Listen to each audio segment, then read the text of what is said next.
saya akan menjelaskan pengertian dari halocline. Halocline dalam istilah oceanografi berarti suatu lapisan di dalam laut di mana kadar garam atau salinitas berubah dengan cepat terhadap perubahan kedalaman laut. Perubahan kadar garam ini akan mempengaruhi densitas air sehingga lapisan ini kemudian berfungsi sebagai dinding pemisah antara air asin dengan air tawar. Dengan begitu, fenomena halocline merupakan suatu fenomena ketika dua jenis air tidak dapat bercampur atau menyatu. Relevansi fenomena tidak menyatunya dua air laut atau biasa disebut dengan halocline dengan teori sains yaitu disebabkan adanya perbedaan massa jenis antara dua massa air dengan salinitas atau kadar garam yang berbeda. Air dengan salinitas yang lebih tinggi memiliki massa jenis yang lebih besar daripada air dengan salinitas yang lebih rendah. Air laut dari lautan Atlantik memasuki Laut Mediterania atau Laut Tengah melalui Selat Gibraltar. Kedua air laut ini mempunyai karakteristik yang berbeda, suhu air berbeda, kadar garam berbeda, dan juga kerapatan air yang berbeda. Laut Tengah mempunyai suhu 11,5 derajat Celcius dengan kadar garam lebih dari 36,5 per mil dan kepadatan yang tinggi. Sedangkan Lautan Atlantik memiliki suhu 10 derajat Celcius dengan kadar garam kurang dari 36 per mil dan kepadatan lebih rendah dari Laut Tengah. Saat kedua air itu bertemu di Selat Gibraltar, karakter air dari masing-masing air laut tidak berubah. Air laut di Laut Tengah memiliki kerapatan dan kadar garam yang lebih tinggi daripada air laut yang ada di Samudra Atlantik. Menurut sifatnya, air akan bergerak dari kerapatan tinggi ke daerah dengan kerapatan yang lebih rendah. Sehingga arus di Selat Gibraltar bergerak ke arah barat menuju Samudra Atlantik. Air laut dan air tawar tidak langsung bercampur dikarenakan perbedaan densitas atau massa jenis airnya. Air laut lebih padat daripada air tawar karena kandungan garamnya yang lebih tinggi. Perbedaan densitas atau massa jenis ini menciptakan gradien densitas yang bertindak seperti penghalang yang memisahkan kedua jenis air. Percampuran secara bertahap terjadi melalui proses difusi. Molekul air laut dan air tawar secara perlahan bercampur satu sama lain melalui proses difusi ini. Proses ini sangat lambat dan membutuhkan waktu yang lama untuk mencampur kedua jenis air secara menyeluruh. Akibatnya, tercipta gradien salinitas yang signifikan dan membentuk lapisan yang terlihat yang dinamakan halocline. Hubungan ilmu agama Islam dengan fenomena halocline. Apa teman-teman ketahui bahwa dalam tafsir Mafaidul Ghaib tentang Maraj al-Bahrain, karya Fakhruddin Ar-Razi menafsirkan bahwa adanya dua air laut yang dibiarkan bertemu dan saling berdampingan, tetapi tidak saling bercampur. Nah, menurut Ar-Razi sendiri, hal ini dikarenakan karena adanya karakteristik yang berbeda dari dua jenis air tersebut. Nah, pada dasarnya memang sifat air itu memang saling bercampur, tetapi dengan kekuasaan Allah Subhanahu wa Ta'ala menciptakan suatu dinding atau pembatas. Nah, dinding atau pembatas sendiri ini merupakan unsur-unsur dari ilmu fisika. Peristiwa ini atau fenomena ini biasa dikenal dengan istilah fenomena halocline. Nah, fenomena halocline bisa dibuktikan kebenarannya dalam Quran surah Al-Furqan surat ke-25 ayat ke-53 dan surah Ar-Rahman surat ke-55 ayat ke-19 sampai 20. Adapun Al-Quran surah Al-Furqan surat ke-25 ayat 53 yang berbunyi Bismillahirrahmanirrahim wa huwallazi marajal bahraini hadza azbun furutum wa hadza milhun ujaj wa ja'ala bainahuma barzakhan wa jiran mahjuran, yang artinya dialah yang membiarkan dua laut mengalir berdampingan, yang ini tawar serta segar dan yang lain sangat asin lagi pahit, dan dia jadikan antara keduanya dinding atau batas yang tidak saling tembus. Selain surat Al-Furqan surah ke-25 ayat ke-53, adapun ketetapan lain dalam surat Ar-Rahman surat ke-55 ayat ke-19 hingga 20 yang berbunyi Bismillahirrahmanirrahim Marajal bahraini yaltaqiyan bainahuma barzakhulla yabghiyan, yang artinya dia membiarkan dua laut tawar dan asin bertemu dan diantaranya keduanya ada batas yang tidak dilampaui oleh masing-masing. Berdasarkan kedua surah tadi, Allah Subhanahu wa Ta'ala merupakan zat satu-satunya yang maha kuasa atas apapun, dan tidak ada satupun yang dapat menandingi kekuasaannya. Allah Subhanahu wa Ta'ala atas kekuasaannya menjaga keseimbangan ekosistem antara ekosistem air tawar dan air asin untuk mengalir berdampingan. Allah Subhanahu wa Ta'ala menjadikan sebuah dinding atau pembatas di mana dinding atau pembatas ini tidak dapat dilampaui oleh keduanya. Dinding atau batas ditafsirkan sebagai unsur-unsur fisika dalam karakteristik air, seperti perbedaan salinitas, perbedaan densitas, dan perbedaan suhu. Adanya dinding atau batas bertujuan untuk menjaga kehidupan flora dan fauna di ekosistem yang berbeda, sehingga terciptanya berbagai spesies makhluk hidup. Dua jenis air yang berbeda ini saling menjaga posisi masing-masing untuk tetap menjaga kelangsungan hidup di dalamnya. Dengan adanya fenomena ini, Allah Subhanahu wa Ta'ala dengan kekuasaannya menjaga antara dua jenis air yang berdampingan untuk tetap utuh agar dapat dimanfaatkan secara optimal oleh makhluk hidup. Oleh karena itu, manusia sebagai makhluk hidup juga harus menjaga dan memanfaatkan alam yang diberikan Allah Subhanahu wa Ta'ala dengan sebaik-baiknya. Assalamualaikum warahmatullahi wabarakatuh. Perkenalkan, nama saya adalah Masita. Pada saat ini saya akan menjelaskan proses terbentuknya fenomena halocline. Fenomena halocline terjadi karena adanya perbedaan salinitas yang sangat mencolok antara dua perairan. Fenomena ini terjadi karena pertemuan dua massa air yang memiliki densitas yang berbeda. Apa saja sih faktor-faktor terbentuknya fenomena halocline? Yang pertama, air laut dari dua perairan yang berbeda salinitasnya itu bertemu. Yang kedua, kadar garam, suhu, dan kerapatan air yang berbeda itu tidak bisa menyatu.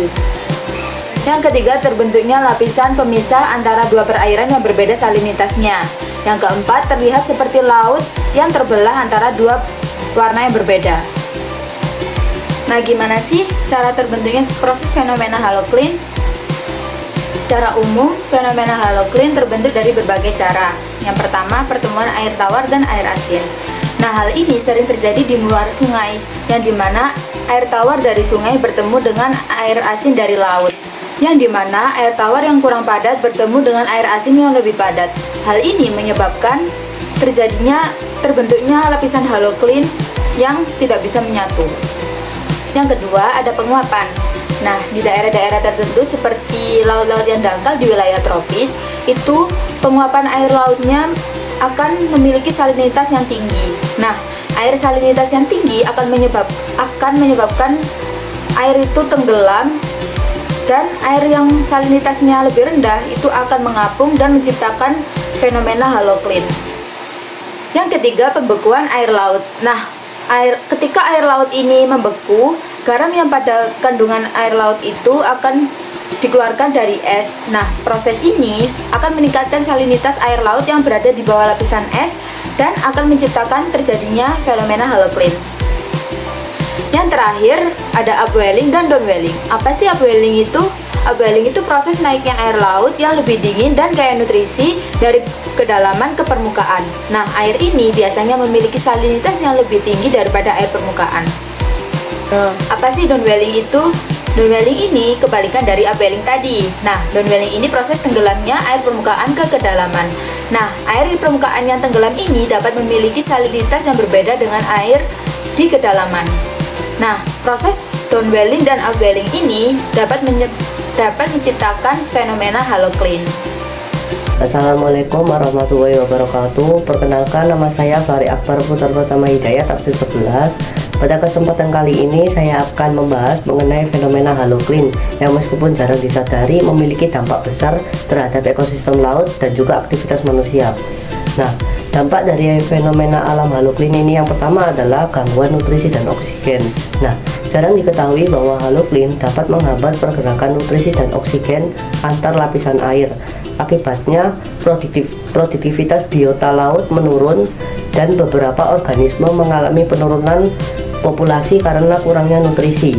Nah, yang kedua, dampak pada biota laut. Perubahan salinitas yang tajam pada lapisan halocline membuat banyak spesies kesulitan beradaptasi. Hal ini menyebabkan penurunan keanekaragaman hayati serta mengganggu keseimbangan rantai makanan ekosistem laut. Yang ketiga adalah berisiko bagi aktivitas manusia. Fenomena halocline juga bisa berbahaya bagi para penyelam dikarenakan perbedaan mendadak dalam suhu dan salinitas yang menciptakan kondisi bahwa air yang sulit diprediksi sehingga meningkatkan resiko kecelakaan. Nah, yang terakhir ada penurunan kualitas air. Nah, lapisan halocline membuat air sulit bercampur. Kondisi ini dapat menjebak polutan di satu lapisan tertentu sehingga menurunkan kualitas air dan membahayakan kehidupan di sekitarnya. Nah, selanjutnya ada bagian tafsir dalam Al-Quran surat Al-Jasiyah ayat 13 yang berbunyi wasakhara lakum ma fis samawati wa ma fil ardi jami'an minha inna fi dzalika laayatin liqaumin yatafakkarun. Dan yang artinya, dan dia telah menundukkan untukmu apa yang di langit dan di bumi semuanya sebagai rahmat darinya. Ayat ini mengingatkan manusia agar menjaga keseimbangan alam. Perubahan salinitas yang menyulitkan spesies beradaptasi adalah peringatan agar kita tidak merusak ekosistem. Nah, setelah itu di dalam Al-Quran surat Al-Baqarah ayat 195 yang berbunyi wa anfiqu fi sabilillahi wa la tulqu bi aydikum illa taqwati wa ahsinu innallaha yuhibbul muhsinin, yang artinya dan janganlah kamu menjatuhkan dirimu sendiri ke dalam kebinasaan. Nah, ayat ini mempunyai arti yang dimana fenomena halocline ini berisiko bagi penyelam dan memperingatkan kepada kita untuk berhati-hati. Nah, setelah itu ada Al-Quran surat Al-A'raf ayat 56 yang berbunyi wala tufsidu fil ardi ba'da islaiha yad'u khawfan wa tama'a inna rahmatullahi qaribum minal muhsinin, yang artinya dan janganlah kamu membuat kerusakan di muka bumi setelah Allah memperbaikinya. Nah, ayat ini maksudnya adalah penurunan kualitas air yang menjebak polutan itu memperingatkan kita untuk menjaga kelestarian lingkungan di sekitar kita. Saya akan memberitahu di mana saja tempat terjadinya fenomena alam halocline.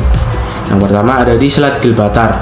Di Selat Gibraltar terjadi pertemuan antara air dari Samudra Atlantik yang memiliki salinitas lebih rendah dengan air laut Mediterania yang memiliki salinitas lebih tinggi. Pertemuan ini menghasilkan gradien salinitas yang signifikan, menciptakan kondisi halocline. Yang kedua, ada di Selat Madura. Fenomena halocline juga ditemukan di Selat Madura, Indonesia. Di sini pertemuan antara air laut memiliki salinitas tinggi dengan air tawar dari sungai-sungai ataupun hasil hujan dengan salinitas yang rendah, menyebabkan perbedaan warna air yang mencolok. Fenomena ini terjadi ketika arus atau gelombang tidak cukup kuat untuk mencampur kedua jenis air tersebut, sehingga lapisan pemisahnya terlihat jelas. Yang ketiga, ada di Laut Baltik. Di Laut Baltik terjadi pertemuan antara air laut dengan salinitas yang berbeda. Hal ini disebabkan oleh masuknya air tawar dari sungai-sungai besar ke dalam laut yang relatif tertutup, menciptakan gradien salinitas yang signifikan dan membentuk halocline. Yang terakhir berada di Teluk Alaska. Fenomena halocline terjadi di Teluk Alaska karena air yang berada di Samudra Pasifik seperti air laut umumnya memiliki kadar garam yang tinggi atau salinitas yang tinggi, bertemu dengan air laut yang berasal dari gletser atau es yang mencair yang memiliki kadar garam rendah. Hal ini menjadi penyebab keduanya tidak bisa menyatu.